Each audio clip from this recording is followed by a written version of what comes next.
चलिए बच्चों, तो आ चुके स्टडी पॉइंट कोचिंग क्लासेस से। राधे राधे। अब पिछले लेक्चर में हमने ये देख लिया था कि क्वाड्रेटिक इक्वेशन हम उसे बोलते हैं जो ax square plus bx plus c के फॉर्म में।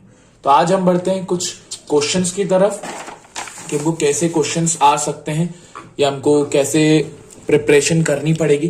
तो पहले एक्सरसाइज हम बढ़ते हैं 4.1 की तरफ, जो बड़ी आसान है और जो हमसे क्या कहती है समझते हैं। देखिए एक्सरसाइज 4.1 हमसे ये कह रही है का पहला question, check whether the following are quadratic equations. अब कैसे चेक करेंगे? अगर वो इस फॉर्म में हो तो हम बोलेंगे, अगर इस फॉर्म में हो तो हम उसे बोलेंगे।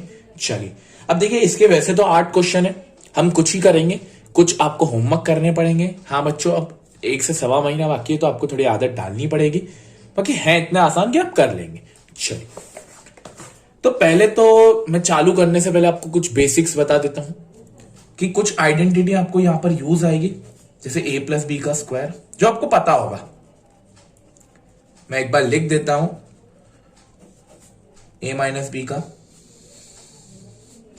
एक ये यूज में आ सकती है, a प्लस बी का होल क्यूब आपको यूज में आ सकती है, जो कि होती है a cube plus B cube plus 3ab bracket में a प्लस बी।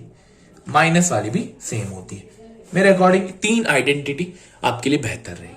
चलिए तो क्वेश्चन नंबर 1 के फर्स्ट पार्ट में अपन मूव करते हैं, जहां हमको चेक करना है कि पर्टिकुलर चीज आइडेंटिटी है या नहीं है। क्वेश्चन कुछ इस प्रकार है, ठीक है बच्चों। तो क्वेश्चन कुछ इस प्रकार है, चलिए इसे सॉल्व करें। बहुत आसान है। x प्लस 1 का होल स्क्वायर, मतलब मुझे इसमें आइडेंटिटी लगते हुए दिख रही है a प्लस बी का होल स्क्वायर। चलिए x का square x square plus b square 1 का स्क्वायर 1 प्लस 2ab मतलब 2 इंटू एक्स इंटू 1 जो कि होगा 2x इस साइड इज इक्वल्स टू। अब मुझे जैसे बताने की जरूरत नहीं होनी चाहिए, आपको इतना पता ही होगा कि जैसे ये 2 बाहर है ब्रैकेट के तो ये इससे भी मल्टीप्लाई होता है और ये इससे भी होता है। तो 2 इंटू एक्स 2x 2 इंटू -3 -6, ठीक है। अब हम क्या करते हैं, जो भी राइट हैंड साइड वाले एलिमेंट्स है हम उसको इधर लेके जाते हैं। तो एक्स स्क्वायर प्लस 2x, मैं थोड़ा अरेंज कर देता हूं। अब ये प्लस का 2x उधर जाके माइनस का 2x प्लस 1 इधर बचाइए। अब माइनस का 6 उधर जाके प्लस का 6 इज इक्वल्स टू में क्या रहेगा बच्चों? 0, क्योंकि हमारा स्टैंडर्ड फॉर्म तो कुछ इस प्रकार है, ax square plus bx plus c is equals to 0। चलिए तो 2x से तो 2x कट गया, हमारी फाइनल इक्वेशन कुछ इस प्रकार बन रही है, x square plus 7 is equals to 0। क्या ये क्वाड्रेटिक इक्वेशन है बच्चों? क्या है कि नहीं है? बिल्कुल है। उसका रीजन, क्योंकि ये इस फॉर्म में है।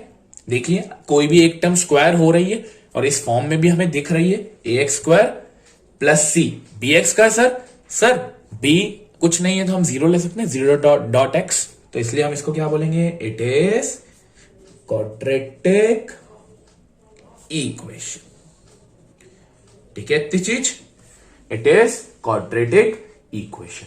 अब आते हैं हम थर्ड वाले क्वेश्चन के ऊपर, जो कि और इंपॉर्टेंट है। थर्ड वाला क्वेश्चन मुझसे ये कह रहा है x माइनस 2, फिर है x plus 1 is equals to x minus 1 और x प्लस 3। क्वेश्चन ने मुझसे कुछ ऐसा चालबाजी करी है कि कुछ समझ ही नहीं आ रहा है बच्चों। तो इस केस में बच्चा क्या हो जाएगा? डल। अब करे तो करे क्या? अरे बड़ा आसान है, जब आप है स्टडी पॉइंट के साथ तो सब हो जाएगा। जब भी ऐसा क्वेश्चन मिले तो इसका बहुत सिंपल सा मतलब है कि ये जो 2 ब्रैकेट है दोनों में वेरिएबल्स है, ये x इस x से मल्टीप्लाई होगा, फिर ये x 1 से मल्टीप्लाई होगा, दोनों से, क्योंकि दोनों में 2 है। -2 फिर x से मल्टीप्लाई होगा और फिर -2 1 से मल्टीप्लाई होगा। ये आपको पता होगा बट फिर भी बताना जरूरी है। ये इसके साथ भी सेम ऐसा। तो अब करें मल्टीप्लाई। देखिए x into x x square, x into plus 1 plus x, -2 into x -2x, -2 into 1 -2 is equals to x into x x square, x into plus 3 plus 3x, -1 into x minus x, -1 into +3 -3। इतनी चीजें आपको clear हुई। चलिए अब देखिए दोनों तरफ क्या क्या कट सकता है। x² से x² कट सकता है, और तो मुझे कटता हुआ दिख नहीं रहा। हाँ बच्चों ऐसा मत बोलना कि x और -x कट जाएंगे, क्योंकि कभी भी प्लस और माइनस नहीं कटता है। माइनस और माइनस कट सकता है, प्लस और प्लस कट सकता है अगर इज इक्वल्स टू में सेम हो तो। चलिए अब इधर लेके आते हैं। तो x माइनस 2x को कितना हो गया, -x, क्योंकि ये तो पता ही होगा बड़ा जो है, -2 is equals to 3x minus x 2x -3। अब हम इनको इधर लेके तो -x माइनस प्लस का 2x उधर जाके -2x, इधर रह गया -2, माइनस का 3 उधर जाके प्लस का 3 इज इक्वल्स टू 0। हमेशा याद रखना इज इक्वल्स टू में 0 रखना है। ये हो जाएगा -3x और ये हो जाएगा +1 इज इक्वल्स टू 0। ये हमारी फाइनल इक्वेशन बन रही है। क्या ये क्वाड्रेटिक इक्वेशन है बच्चों? तो आंसर है नहीं। उसका रीजन कोई भी टर्म इसमें स्क्वायर नहीं हो रही है, तो इसको क्या बोलूंगा मैं बच्चों कि ये क्वाड्रेटिक इक्वेशन नहीं है। इतनी बात क्लियर हो गई मेरे बच्चों को। चलिए तो अब हम आगे बढ़े बच्चों। आगे हम बढ़ने वाले हैं क्वेश्चन नंबर क्यूब वाले के साथ।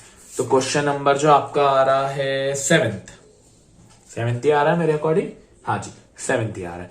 तो वो हमसे कुछ ऐसा कह रहा है x + 2 का cube is equals to 2x और फिर ब्रैकेट में x² -1। कुछ ऐसा कह रहा है क्वेश्चन, और क्वेश्चन इंपॉर्टेंट है तो समझिएगा। इसमें मुझे लगते हुए आइडेंटिटी लग रही है क्यूब वाली, जो कि है a³ + b³ + 3ab और ब्रैकेट में a + b।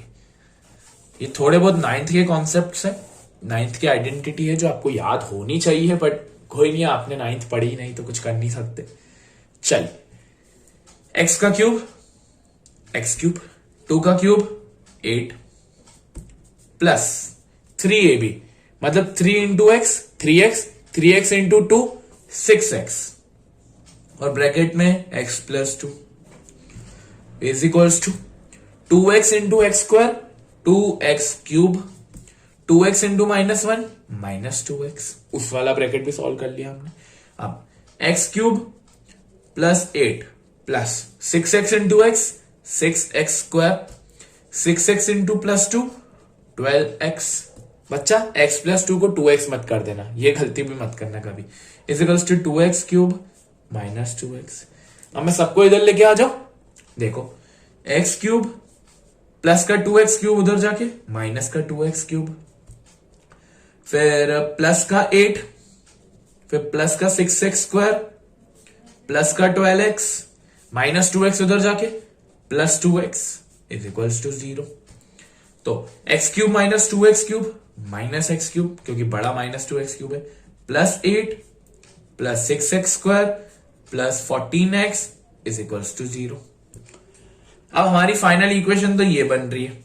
अगर हम इसको अरेंज करें तो कुछ ऐसी बनेगी, -x³ + 6x² + 14x + 8, क्योंकि हम हमेशा डिक्रीजिंग ऑर्डर में चीजों को लेते हैं, ये आपको पता होगा डिग्री वाइज। तो अब मुझे ये बताइए कि ये पर्टिकुलर चीज क्या क्वाड्रेटिक इक्वेशन है या नहीं है।